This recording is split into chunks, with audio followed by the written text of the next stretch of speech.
If you're carving your own path in life, if you're not doing the things that society, your friends, your family expect of you, it's inevitable that you are going to run into criticism. And this will absolutely crush you and destroy any chance you have of succeeding if you don't handle it in an effective manner. So in this video, I'm just going to talk about my experience with criticism, how I navigate it as a person who's doing different things than the average person. I probably look a bit different to the average person.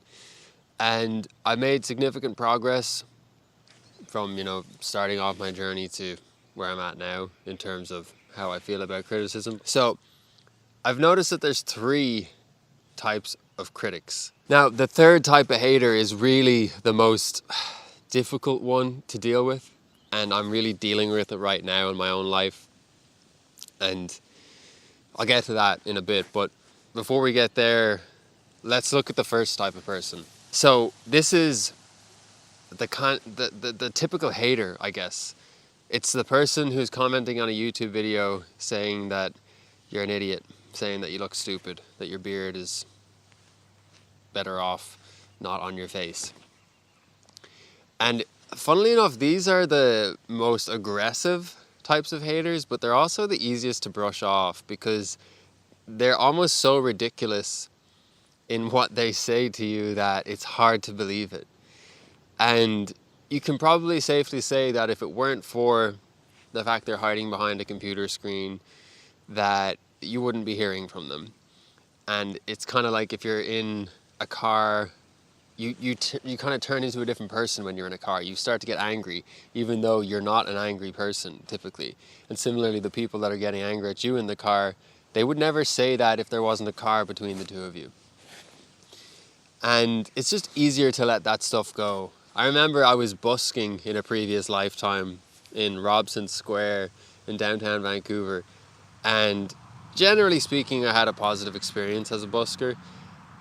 But there was one day I was at Robson, and a man and his family, young kids, walked past me with their groceries, I guess. And he said to me, he stopped and he said to me, "This isn't a concert hall, it's a public place." And I was so shocked because this guy literally went out of his way to come up to me. I think I was mid-singing a song as well, to tell me, basically in his own words, that I shouldn't be singing there. But it was so bizarre to see this man, a family man. I think he was there with his partner and his children. So to go out of his way to insult another human on the street who was just doing this thing, it was actually so ridiculous that I didn't really hold on to it. And I think it's the same, with these haters, like the hardcore haters. They say that if you don't have haters, you're not doing something right. And I would agree with that. Like, if you're getting enough eyes on you to the point where you get those people that are just so, ridiculously angry for no reason, you're doing something right because you've got a wide enough net cast. So the advice to deal with that type of a hater, that type of a critic, is simply ignore it, move on, don't engage, because you can engage and you can have a conversation, or attempt to have a conversation more like, and justify yourself, but that person is not in any position to hear you. They're not interested in your perspective. All they're doing is projecting the pain that they're feeling in that moment. And I don't know what that guy had going on, but for him to express himself in that way, it must have been something tough going on under it all for him. And there's no need for me to continue feeding that. So let it be. If you're on YouTube or you're on social media, just hide those people from your channel. Delete the comments and move on. Now, the second type of hater, or critic, I suppose, at this point, they're probably not haters. It's a tough one. And it's your friends, your family, the people in your life that know you. And this doesn't usually manifest as actual hatred or criticism. It's more like passive or subtle. And it's often subconscious as well. And this is the type of scenario where you go to a dinner party and your auntie is asking about how things are going with whatever you've told your family you've been working on. And they don't usually have much context or understanding of what you're doing. And maybe they ask you about plan Bs and plan Cs and like, well, what if that doesn't work out? And, maybe they ask you, how do you make money like that? Like, I remember I had that conversation a few years ago. It's like, are you making any money? And it's so hard when you're starting something out and you're aware that you need to be making money doing your business venture or whatever, but you just haven't quite got there yet. And then you have people asking you that question and you're like, no, and I already feel bad about it, but now I've got all this doubt coming from you on top of the doubt that I had myself. And the solution to this type of critic, there's two parts to it. One is to understand that they don't actually really care or are invested in you as much as you think they are. And that's not a bad thing. They're probably just trying to have chit chat. They're probably just trying to have a conversation. They don't understand what's going on. And maybe they are trying to understand. But it's not personal. Like, if that's not a person that you would be asking advice from, you don't really need to worry too much about their criticism. And the second part of this is to acknowledge that just because you're not successful yet doesn't mean that things are going bad. I know I used to have this tendency. People would ask me how this is going, how's that going? And at the time, it wasn't going as well as I had hoped. I wasn't making the money. I wasn't, living the life I wanted to be living at the time. And I would say, oh, well, this problem, that problem. And really, it's just feeding the doubt that they are kind of projecting onto me. So if someone asks me, what's your plan B? I'm like, oh, well, maybe this and that. And truth be told, I don't have a plan B, which is fine. You don't need to have a plan B if you don't want one. When someone asks you that, and your instinct is to look at your life and say, it's actually not going great. Like, it's hard. Don't do that, because you're kind of playing the victim subconsciously. You're looking for sympathy. But you're also failing to recognize the importance of where you are as it relates to where you're going.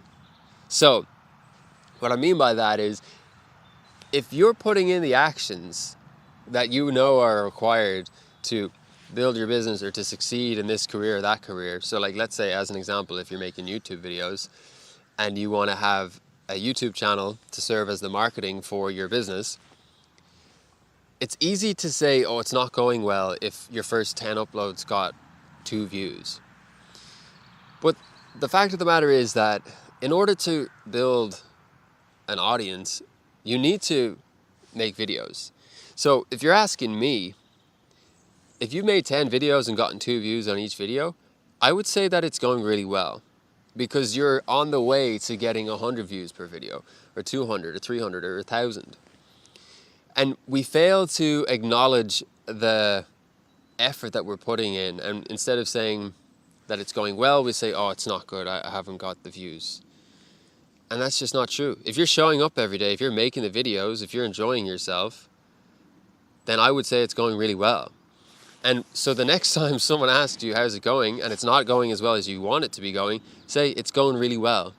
Because you're going to do 2 things. You're going to make them happy, because they're going to be like, oh, wow, awesome. And like, they don't actually care anyway. Like, most of the time, they don't care.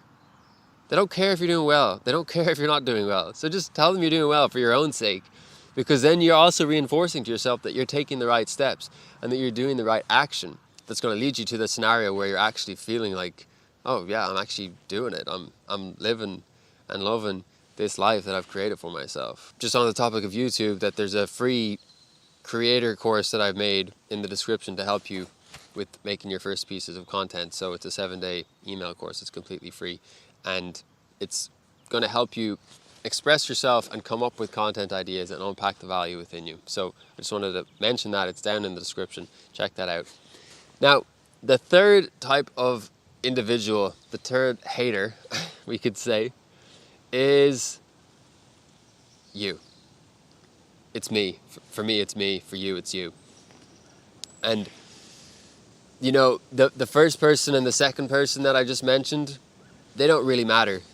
You know, they are just doing their thing. They're living their life. They don't really care about you as much as you think they do. They're not invested in your journey. And the fact of the matter is that the biggest critique of all comes from yourself. And it's there each and every day. And it manifests when you try to react to the first type of hater or the second type of hater, where you try to explain yourself or where you act like a victim and say, oh, it's not working. Listen, my friend, things don't work until they work. But in between it not working and it working, you have to attempt to make it work. And every time you say to yourself, oh, maybe this isn't for me, or I'm never going to get to that place that that person's at, you are hating on yourself.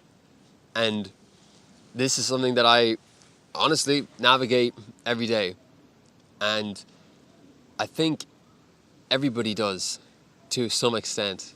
You know, just this last week, I was getting down on myself because I had reached this peak in my business and everything was going really well. And then I kind of hit this lull where I was just feeling not quite sure what the next moves were. And I was starting to hate on myself, you know, and then that kind of ripples through and I start to view everything through the lens of like, oh, it's not enough. So I would look at the video views or the YouTube analytics and be like, oh, this isn't enough, like I'm a failure. Without realizing that actually I'm still taking the steps every day that made this what it is in the first place. And if I keep taking those steps and I keep believing in myself, then there's no reason that I won't continue to grow. So yes, it's true, maybe I'm in a little lull right now, but ultimately, if I zoom out, that lull will just be a tiny little dip surrounded by peaks and troughs in either direction. And so the most challenging criticism to deal with is the criticism that comes from within. And if you can overcome that, then things get a lot easier, because you don't focus on this result anymore to justify whether or not you're kind to yourself, but you focus on each and every individual step that you take throughout the day. So when you get up in the morning, are you being kind to yourself? Are you looking after your body? Are you looking after your mind? Are you looking after your spirit? Are you taking the actions that you believe are going to lead you to the destination that you believe you want to arrive at? And I say believe because the destination that you think you're going to get to, you're probably not going to get there. You're probably going to get somewhere adjacent to it. And that's fine. You know, we don't know what's happening up ahead, but all we can do is take the best guess at what is going to bring us to where we think we want to go to. And so long as you're doing that, my friend, you're doing your best. And I think that's what we all owe to ourselves and to the world, to share our gifts and give ourselves the best shot of living a life that we're excited to wake up to each and every day. And those critics are always going to be there. And I can't blame them. Life's pretty tough sometimes. But it's in those moments where things aren't looking up that you need to be able to say, I still need to take that step because I know it won't be like this forever.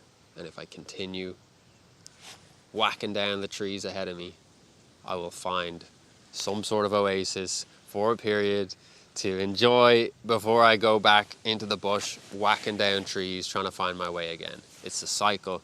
And it's not about finding an open plain where everything is just clear and there's no more uncertainty, but rather it's about embracing that uncertainty is always going to be there. People are always going to criticize you no matter what level you're at. And the biggest challenge is always going to be yourself. Wishing you a beautiful day, my friend. Don't forget, check out that free resource for the 7-day creator course in the description, and I'll see you in the next video. Bye!